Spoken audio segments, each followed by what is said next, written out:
నా మాట విని గాయత్రి, ఆ కర్రీ అక్క, అసలే అమ్మకి ఆరోగ్యం బాగోలేదు. అమ్మని చూసుకోవాలంటే అక్కడ నువ్వే ఉండాలి. నాన్నని చంపిన వాళ్ళని వదిలిపెట్టకూడదు.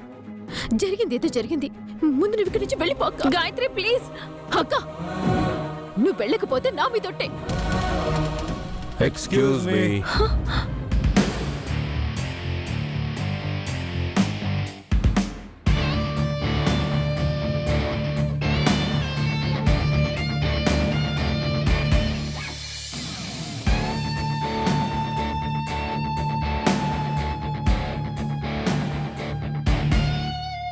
ఈ మర్డర్ చేసింది ఎవరు? నేనే సార్. వీడు నా పట్ల మిస్బిహేవ్ చేశాడు. అందుకే ఆత్మరక్షణ కోసం నేను ఈ కర్రతో కొట్టేశాను. మరి ఆవిడెందుకు టెన్షన్ పడుతుంది?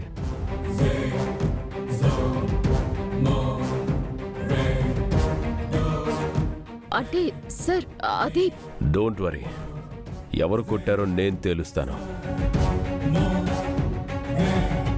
లే. సార్,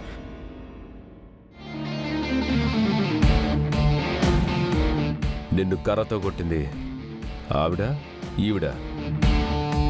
నన్ను కొట్టింది ఆవిడే కాదు, ఈవిడ.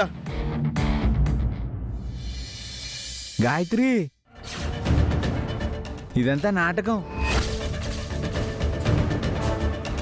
సుందరి, అనంత్ గారు, మీ మాస్క్ కూడా తీయండి.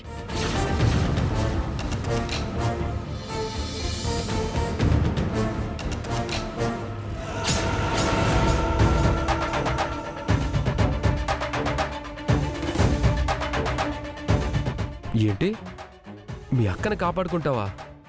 ఎందుకలా కాపాడుకోవాలనిపించింది? కొట్టింది మీ అక్కే కదా. అక్క, ఏంటిదంతా? సారీ గాయత్రి, నువ్వు అనంత్ గారిని అపార్థం చేసుకున్నావు.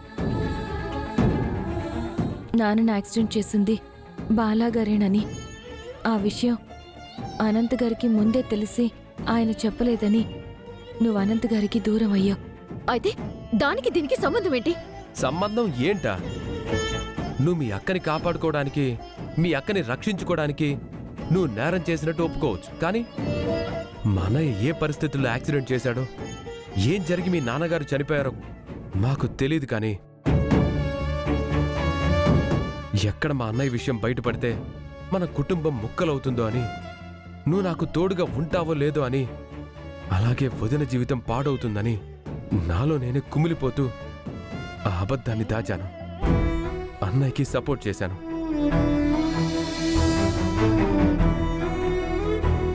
ఎందుకలా చేశాను? నా కుటుంబం కోసం. మీ అక్క దగ్గరకు వస్తే ఒక న్యాయం, మా అన్నయ్య దగ్గరకు వచ్చేసరికి ఒక న్యాయమా?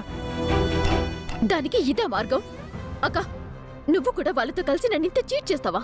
అది కాదు గాయత్రి, నువ్వు అర్థం చేసుకుంటావని. గాయత్రి, ఇది చీటింగ్ కాదు. నేను మీతో మాట్లాడు.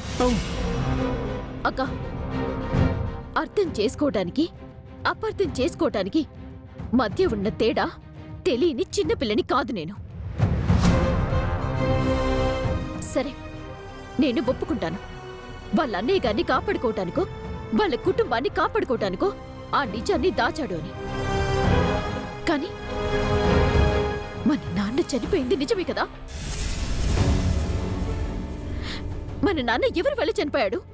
ఈయన వల్లనే కదా.